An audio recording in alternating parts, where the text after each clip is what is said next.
Salut les amis, c'est Mighty Grass, soyez bienvenus sur cette chaîne YouTube pour une nouvelle vidéo de type RetroView. Petit rappel pour ceux qui ne le savent pas encore, une RetroView c'est une vidéo review comme je l'ai fait d'habitude pour les nouveautés qui sortent au fur et à mesure, mais d'une figurine plus ancienne. Il s'agit en l'occurrence ici d'un personnage sorti en 2012. Marine de l'Aigle, chevalier d'argent dans sa version classique. Contrairement à Shaina, qui est sortie, elle, en 2011, dont je vous ai réalisé une vidéo il y a peu, cette figurine est sortie en un seul pack. Pas de pack duo pour ce personnage, c'est bien dommage. On aurait bien aimé aussi avoir un pack duo avec, pourquoi pas, un bonus, comme un Seiya enfant par exemple, en mode entraînement. Ça aurait été plutôt une bonne chose. Cette boîte, tout comme Shaina, permet 3 possibilités les amis. Nous avons droit à une version civile, une version en armure et une version manga pour les puristes. Nous espérons sincèrement, tout comme pour Shaina, qu'une version Revival pointera le bout de son nez prochainement. En attendant, restez bien avec moi, je lance le générique et on découvre ce personnage. Générique les amis.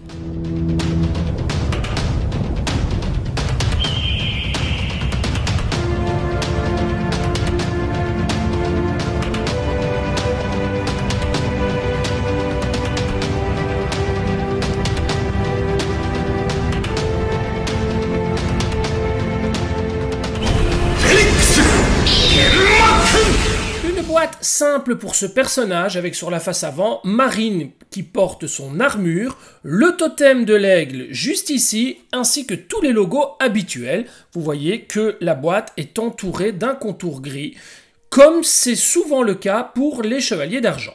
Sur le premier côté, on retrouve une illustration du totem de l'aigle. C'est exactement la même chose sur l'autre côté et vous voyez ici qu'il y a une séparation, vous allez découvrir pourquoi dans quelques instants.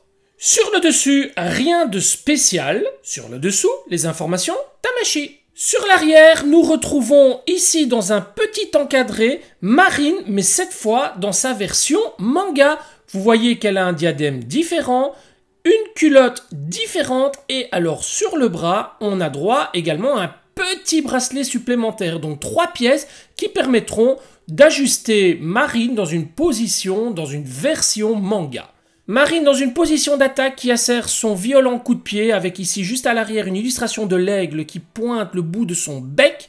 Vous voyez que la position est très jolie, le bras en arrière, c'est vraiment très soigné, très propre, une très belle pose. Le totem de l'aigle juste là, la version civile ou entraînement dans ce petit encadré. Et enfin ici, Marine qui dévoile son joli visage et porte son masque dans sa main droite.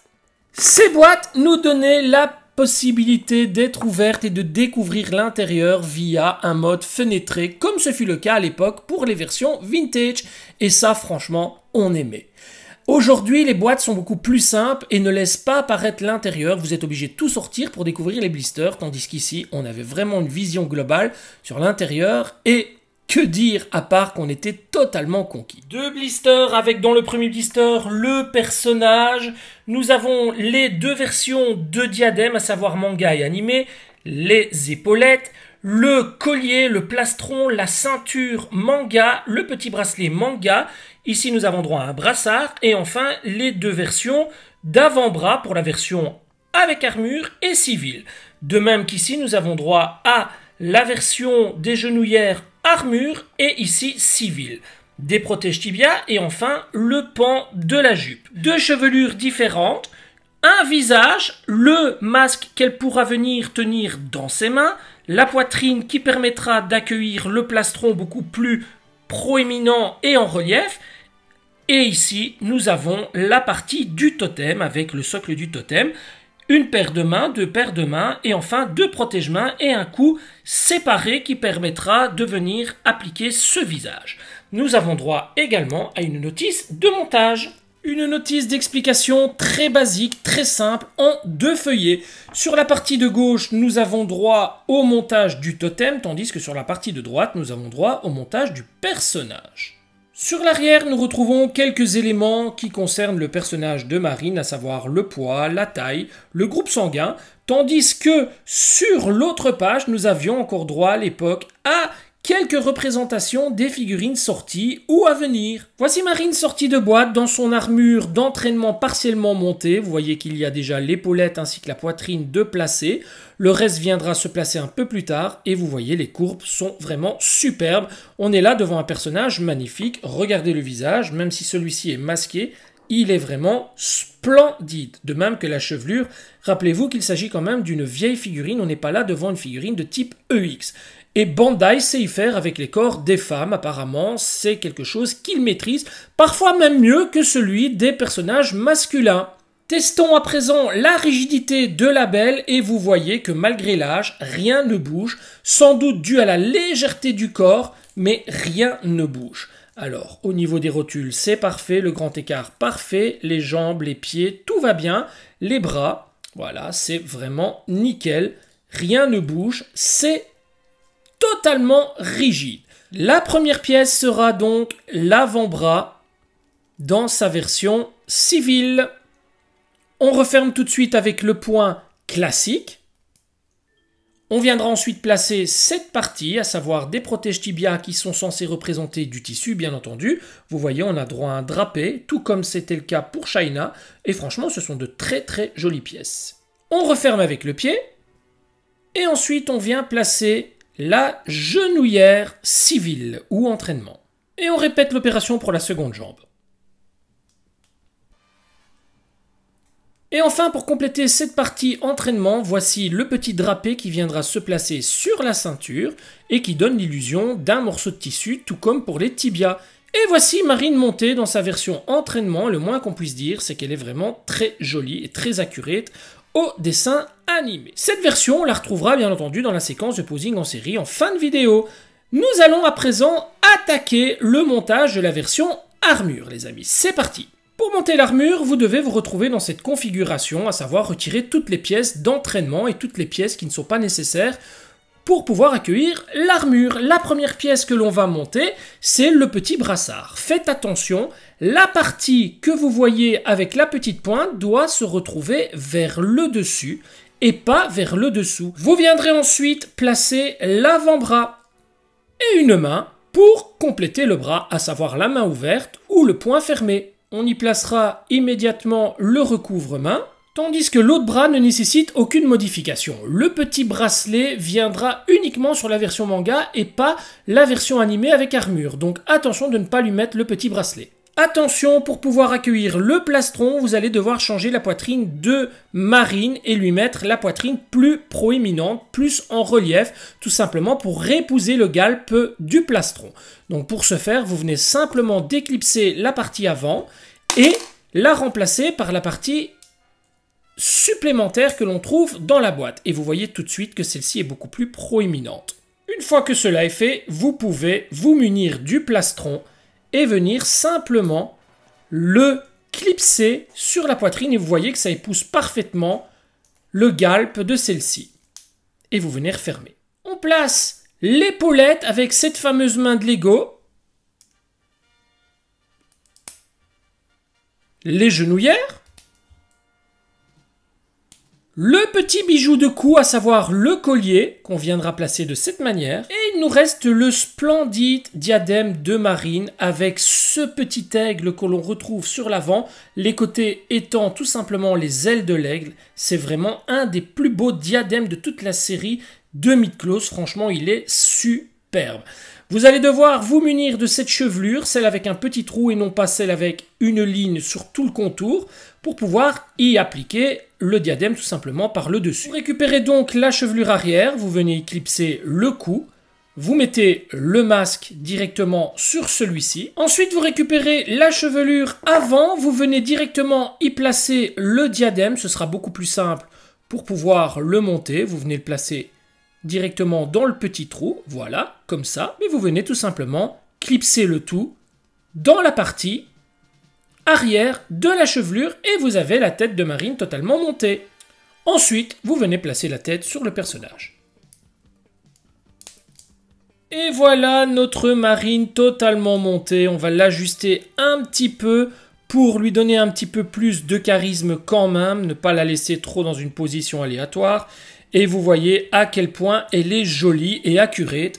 et franchement, les couleurs explosent au niveau de son armure. Beaucoup de féminité, vraiment un personnage splendide. Au niveau de la ceinture, vous voyez que vous pouvez bouger aisément le pan de celui-ci, tout en gardant vraiment un équilibre au niveau du look du personnage. Par contre, le petit désagrément, c'est que cette partie a tendance à sauter à chaque fois, et ça c'est vraiment énervant. Vous avez deux petits points sur les côtés, sur lesquels viennent tout simplement se clipser la ceinture, et ça saute tout le temps. Vous pouvez faire ce que vous voulez, ça sautera tout le temps. Sinon, le personnage est vraiment splendide, et se marie à merveille en plus avec la nouvelle génération de personnages comme les EX. On n'a aucun souci à se faire à ce niveau-là. Elle n'en est pas moins jolie dans sa version manga que je vais vous montrer immédiatement les amis. Pour la version manga, vous aurez besoin de ce diadème, de la chevelure sur laquelle viendra se fixer le diadème. Vous aurez également besoin de la petite culotte en armure avec ce joli dessin juste sur l'avant. Et enfin, ce tout petit bracelet qui viendra recouvrir le poignet du bras droit de la belle. On commence donc avec le bracelet qu'on viendra positionner tout simplement sur le bras droit. Et on referme immédiatement avec le poing. Vous allez voir qu'il a tendance à se balader. Ne vous en faites pas, c'est fait exprès. Vient le tour de la culotte en deux parties. Vous venez simplement la positionner sur le corps du personnage. Vous allez voir que la culotte a tendance à être de taille basse et qu'elle ne monte pas vraiment très haute. Vous venez ensuite récupérer la chevelure pour la version manga et vous venez y enfoncer le cou et le masque directement. Vous récupérez la chevelure avant et vous venez y placer le diadème version manga. Vous l'enfoncez correctement et vous venez rassembler le tout sur la partie arrière de la chevelure. Et voilà le résultat. Vous avez votre visage masqué avec le fameux diadème typé manga. Et on vient placer la tête sur le personnage. Et voilà le résultat. Je la trouve vraiment superbe avec cette alternative de culotte ainsi que de diadème et ce petit bijou supplémentaire au poignet. Je trouve qu'elle en impose, la jolie demoiselle.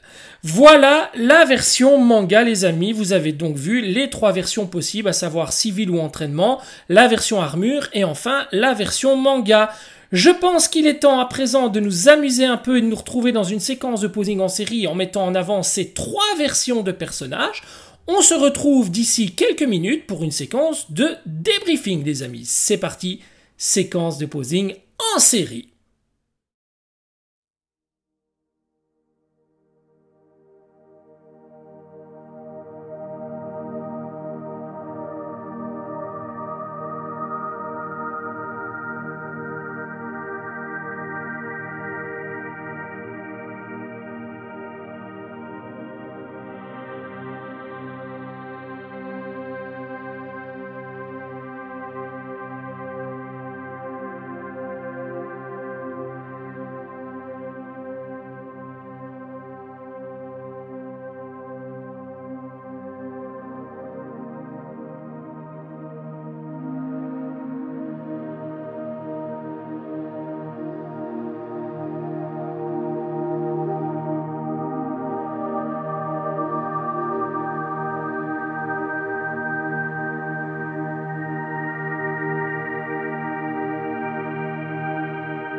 Voilà les amis, nous sommes arrivés au débriefing de cette vidéo et j'ai passé un super moment. Les vieilles figurines sont vraiment des œuvres d'art comparativement à maintenant.